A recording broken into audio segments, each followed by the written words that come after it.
था जब बेटी को बचाने के लिए अभियान चलाया जाता था। उस वक्त लोग गर्भ में ही बेटी को मार दिया करते थे, लेकिन हैरानगी की बात यह है कि आज भी लोगों की फितरत नहीं बदली।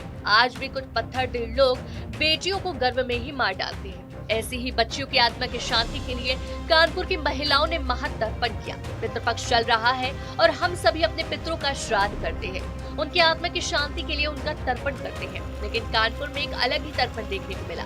यहाँ पर गंगा घाट के किनारे युग दधीची देहदान संस्थान के तत्वाधान में महातर्पण किया गया। इस तर्पण की विशेषता थी कि इसको महिलाओं ने किया है।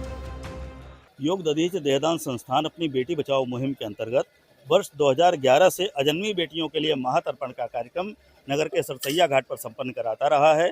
इस कार्यक्रम में उन बेटियों के लिए जिन्हें गर्भ में मार दिया गया है, उनके लिए नगर की प्रतिष्ठित महिलाएं, जो विदुषी महिलाएं हैं, डॉक्टर्स हैं, इंजीनियर्स हैं, समाज सेवी हैं, शिक्षाविद हैं, वैचारिक हैं और इसके साथ साथ कारपोरेट जगत में काम करने वाली उच्च वर्ग की महिलाएं भी शामिल हैं।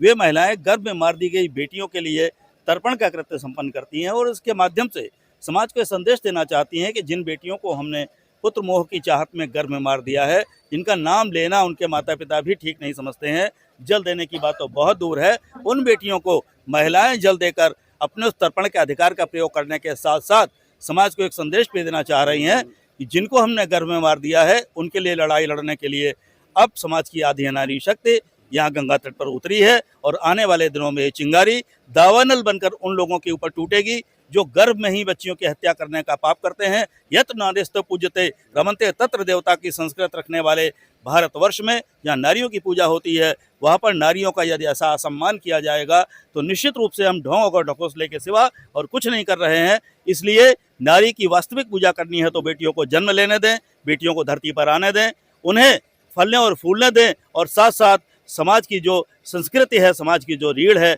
समाज की जो इकाई है, जो समाज का मूल है, वो नारी है। ऐसा संदेश हम समाज को देना चाहते हैं। बेटियों के माध्यम से तर्पण का ये कृत्य आज ये संदेश देता है। दरअसल ये तर्पण उन बच्चियों के लिए था जिनको गर्भ में ही या फिर पैदा होते ही मार दिया जाता है। उसके पीछे का कारण होता है कि बेटी की चाह, जिसकी वजह से उन बच्चियों को ही मार दिया जाता है।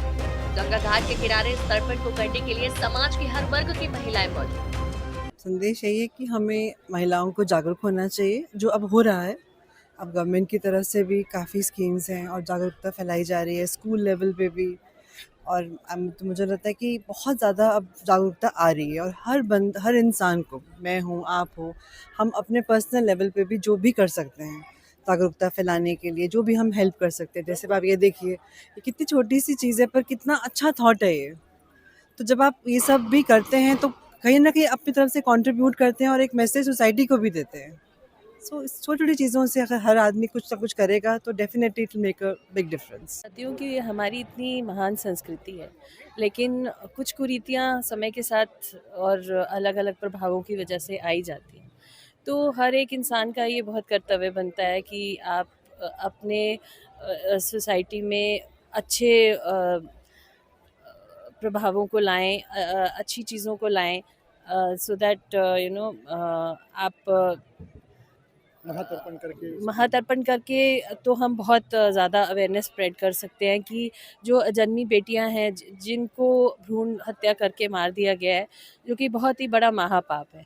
जब हम लोग एक ऐसी सोसाइटी हैं जो बहुत ही पूजा पाठ और स्पिरिचुअल चीज़ों में बिलीव करते हैं, तो फिर हमें इतना बड़ा पाप करने के लिए सोचने पे मजबूर करता है ऐसा काम कि अगर हमने ऐसा कोई काम हमारे जानने वालों में किसी ने किया है तो, या हमने किया है तो हम उस बारे में दोबारा सोचते हैं कि ये कितना बड़ा पाप हमने किया है और आगे हम इसको रोकने के लिए कोई कदम उठा सकते हैं या हम खुद भी अपने अंदर एक बदलाव या पश्चाताप ला सकते हैं कि हमें ये वाली चीज़ हमें नहीं होने देनी चाहिए और खुद भी नहीं करनी चाहिए। मंत्रों के उच्चारण के बीच उस तर्पण को करके ये संदेश दिया गया कि बच्चियों से ही मानव जीवन का बनना संभव है। वैसे तो श्राद्ध और तर्पण पुरुषों द्वारा किया जाता है, लेकिन महिलाओं ने तर्पण करके ये संदेश दिया कि बच्चियों को बचाने के लिए वो कटिबद्ध है।